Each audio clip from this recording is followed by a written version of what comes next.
Assalamualaikum warahmatullahi wabarakatuh. Bismillahirrahmanirrahim. Alhamdulillahirabbil alamin. Wassalatu wassalamu ala asrofil anbiya'i wal mursalin sayyidina wa maulana Muhammad, amma ba'du. Perkenalkan, nama saya Rizkina Hayati Tambunan, mahasiswa PIPS semester 7 IPS 1. Pada saat ini saya akan nge-review sebuah buku pada mata kuliah WCC. Baiklah, langsung saja. Buku yang pertama saya punya bukunya Dr. Baharudin Lopa dengan judul Kejahatan Korupsi dan Penegakan Hukum. Lalu kemudian saya ada buku yang berjudul Bunga Rampai, Upaya Pemberantasan Korupsi. Kemudian satu lagi buku saya berjudul Corruption the Devil, Perlawanan Semesta Segala Tindak Pidana Korupsi. Penulisnya Haryono Umar. Langsung saja. Pada buku pertama, karya Dr. Baharudin Lopa ini, Kejahatan Korupsi dan Penegakan Hukum, di sini menceritakan bagaimana kejahatan-kejahatan korupsi itu dan upaya dalam penegakan hukum. Apalagi Dr. Baharudin Lopa ini dulunya adalah seorang menteri kehakiman, dan dia itu juga menteri hak asasi manusia pada era kepresidenan Gus Dur. Jadi di dalam buku ini dia menceritakan tentang kejahatan yang modern dan usaha pemberantasannya gitu. Seperti kejahatan yang berupa perampokan disertai pembunuhan secara sadis, di situ juga diceritakan. Tapi di buku ini tuh lebih menuliskan tentang suara-suara orang-orang yang tidak mendapatkan keadilan hukum dalam penegakannya gitu loh. Itulah mengapa Dr. Baharudin ini tuh pengen untuk ngebuat buku ini. Terus di sini itu juga dia menceritakan tentang peningkatan langkah-langkah atau upaya-upaya agar peningkatan kesejahteraan rakyat itu ada gitu, dan mengurangi pengangguran. Jadi tidak hanya membahas tentang korupsi saja. Terus di situ dia juga ngebahas tentang sistem administrasi, pengawasan, dan hal-hal apa yang bisa membuat orang-orang itu menyimpang. Nah, di dalam buku ini sendiri itu menggunakan bahasa yang mudah dimengerti, yang komunikatif, walaupun kata-katanya banyak yang asing ya, karena emang buku-buku yang seperti itu tuh banyak menggunakan bahasa-bahasa asing, tapi jauh dari situ tuh bahasanya gampang dipahami. Kemudian keunggulan buku ini tuh pembahasannya yang akurat tentang pelanggaran keadilan beserta dengan fakta-fakta lengkap berdasarkan sumbernya. Buku ini juga disertai lengkap dengan indeks buku sehingga memudahkan pembaca, memudahkan kita untuk menemukan kata-kata penting. Kemudian dilengkapi juga dengan identitas dan penggunaan bahasa yang formal. Nah, jadi buku ini tuh emang buku ilmiah yang diperuntukkan untuk orang-orang formal seperti mahasiswa, pekerja, dosen, dan yang lainnya. Terus, tapi kelemahannya itu covernya tidak sesuai dengan judul buku gitu. Covernya kurang menarik menurut saya. Nah, buku ini memang layak untuk dipergunakan oleh mahasiswa yang membutuhkan referensi dalam tugas kuliah ataupun dalam bacaan sehari-hari agar menjadi individu yang lebih baik tentunya. Baiklah, selanjutnya ada buku karya Soen Hadipurnomo, diterbitkan di Imania, penerbit Imania maksudnya, pada tahun 2013 September.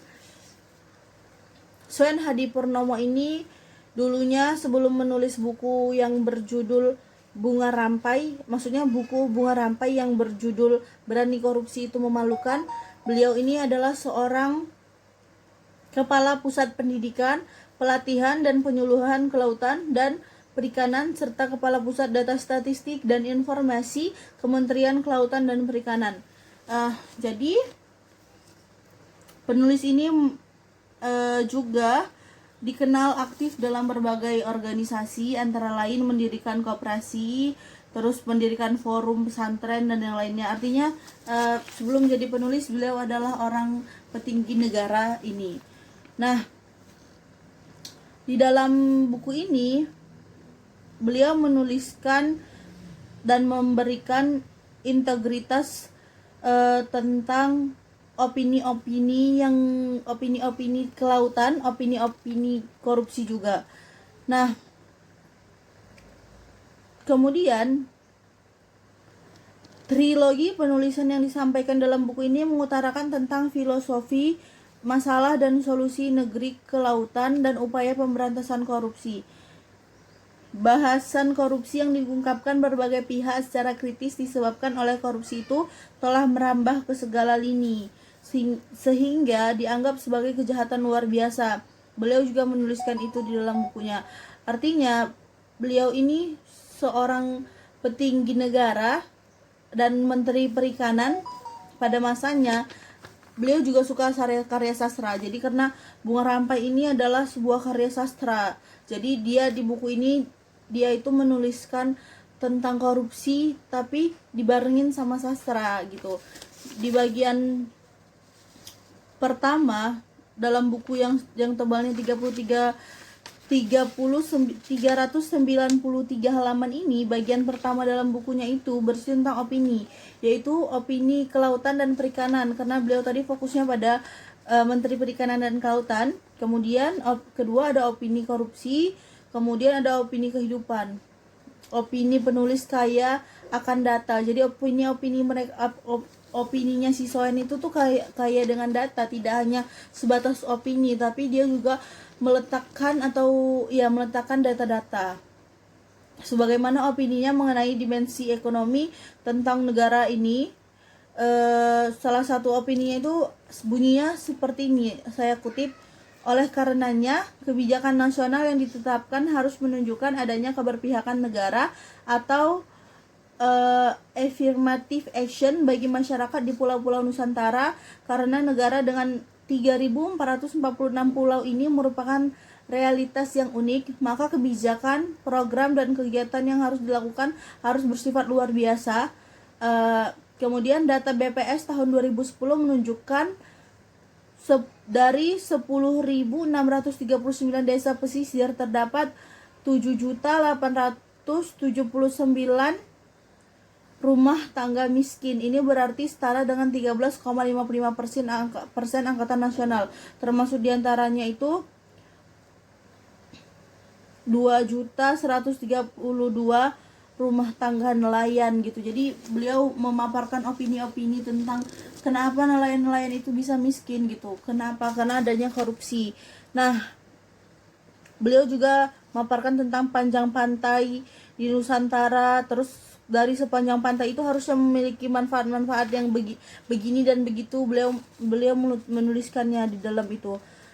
Kemudian selain kekuatan data dalam opini, penulis juga senantiasa menyandingkan analisisnya terkait bidang kelautan dan perikanan yang digelutinya.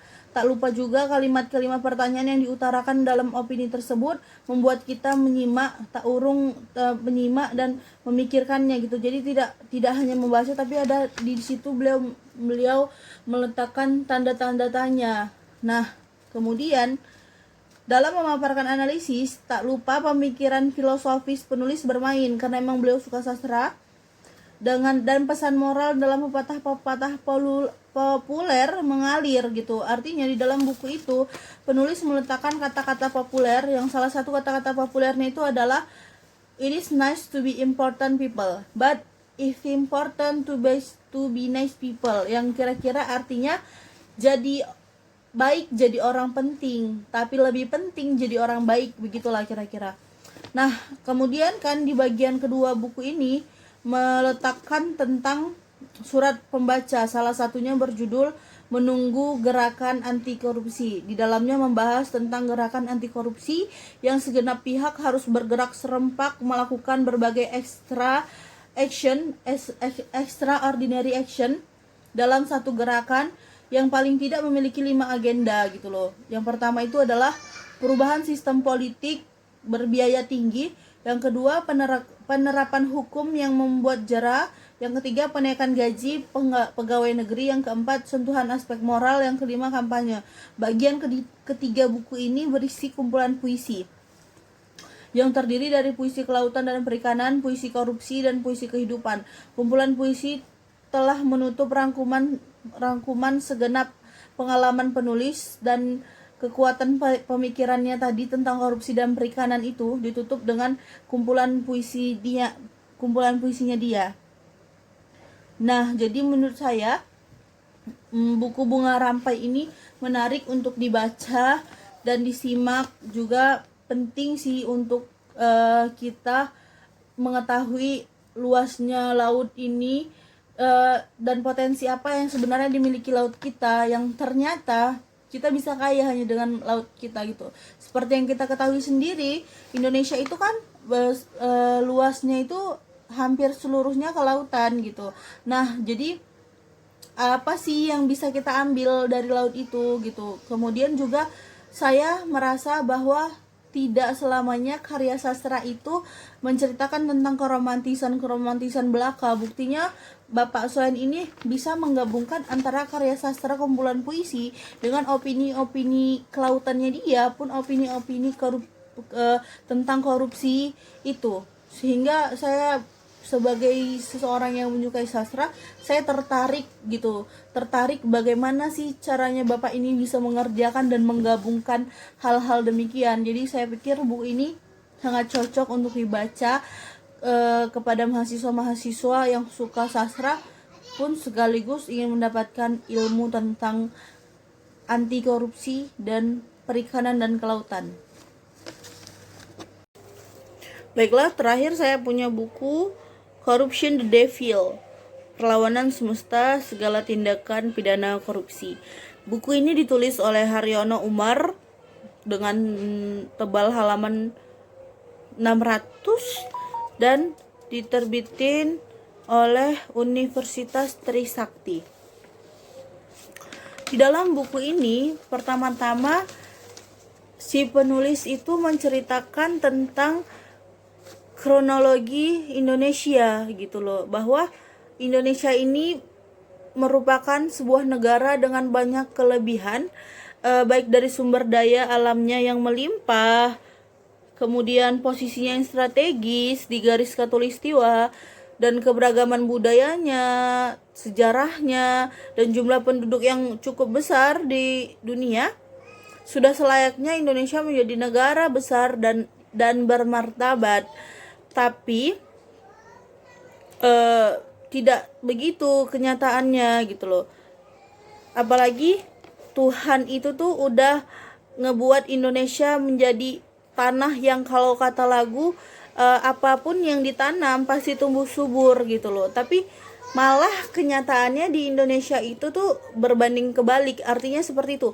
Penulis menceritakan tentang kemakmuran Indonesia, tanah-tanah Indonesia yang makmur, yang merupakan sebuah pemberian Tuhan yang Maha Kuasa, tapi tidak dijalankan dan dioperasionalkan dengan baik gitu loh. Kemudian penulis itu juga menuliskan tentang ketidakadilan dan ketidaksejahteraan, yang merupakan suatu kejanggalan yang sulit diterima oleh akal apabila penduduk di Nusantara ini terjebak dalam jurang kemiskinan, kebodohan, sementara pihak lain berlomba-lomba menggeruk dan menguasai harta kekayaan negara kita gitu loh, karena negara kita yang kaya itu.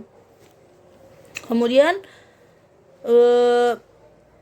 penulis ini juga awalnya itu menjelaskan tentang perjuangan para pahlawan untuk memerdekakan Indonesia. Tapi sangat disayangkan, setelah negara ini merdeka, para pewaris bangsa tidak dapat memenuhi harapan para pahlawan. Pewaris bangsa ini yang harusnya menjadi pemegang amanah kekuasaan telah melakukan pengkhianatan dengan lebih mengutamakan keuntungan dan kepentingan diri sendiri, kelompok ataupun golongannya. Itulah makanya terjadi korupsi gitu loh. Mereka pun telah menyalahgunakan kewenangan yang dikuasai kepada mereka dengan menindas, menipu, dan mengabaikan tugas utamanya untuk melayani rakyat. Para abdi negara telah bermutasi menjadi penguasa yang zalim, yang menggeruk kekayaan negara layaknya perilaku company di zaman penjajahan. Jadi membaca buku ini saya teringat pesannya Soekarno IR Soekarno, yang mengatakan bahwa perjuangan Soekarno itu tidak ada apa-apanya dibanding perjuangan kita gitu loh. Jadi kayak Presiden Soekarno pernah bilang kalau beliau melawan penjajah, maka kita akan melawan bangsa kita sendiri gitu loh. Bangsa kita yang ngebuat kita sendiri miskin gitu loh. Penguasa yang berusaha untuk menjadi devil, di dalam buku ini tuh menceritakan seperti itu. Penguasa yang udah kita pilih malah menjadi sosok lain yang malah merugikan kita sendiri gitu loh, merugikan bangsa kita. Jadi saya pikir hal yang demikian itu sungguh menarik ya bagi masyarakat, karena hampir setiap hari bentuk kejahatan korupsi itu ada di antara kita. Jadi apalagi tuh para pemegang atau orang-orang yang melakukan korupsi itu orang-orang yang mempunyai jabatan, orang-orang yang telah diberi amanah tapi melakukan korupsi, kolusi, dan nepotisme dalam berbagai delik dan modus terkait dengan keuangan negara, suap, pemerasan, pemalsuan pembukuan, dan sebagainya gitu. Hampir setiap program kegiatan itu menyangkut uang gitu loh, menyangkut uang negara. Jadi saya membaca buku ini juga akhirnya ingat kepada Menteri Hukum Sosial kita yang terkena korupsi gitu loh. Artinya hal-hal yang ingin dikasih ke rakyat itu mereka juga korupsi dari situ. Seperti Menteri Sosial yang ngasih bantuan, nah dia korupsi dari hal yang ingin dibantunya. Jadi sungguh mengherankan apabila dilihat dari tindak pidana korupsi ini gitu loh. Kenapa mereka itu petinggi negara yang punya kekuasaan dan kehormatan yang besar.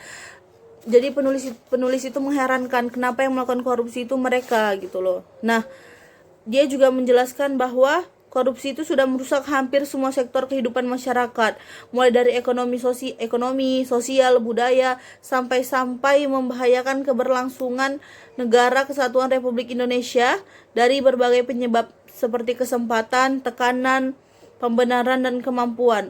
Sebenarnya masih bisa dicegah dengan baik apabila faktor penyebab utamanya bisa ditangani dengan baik.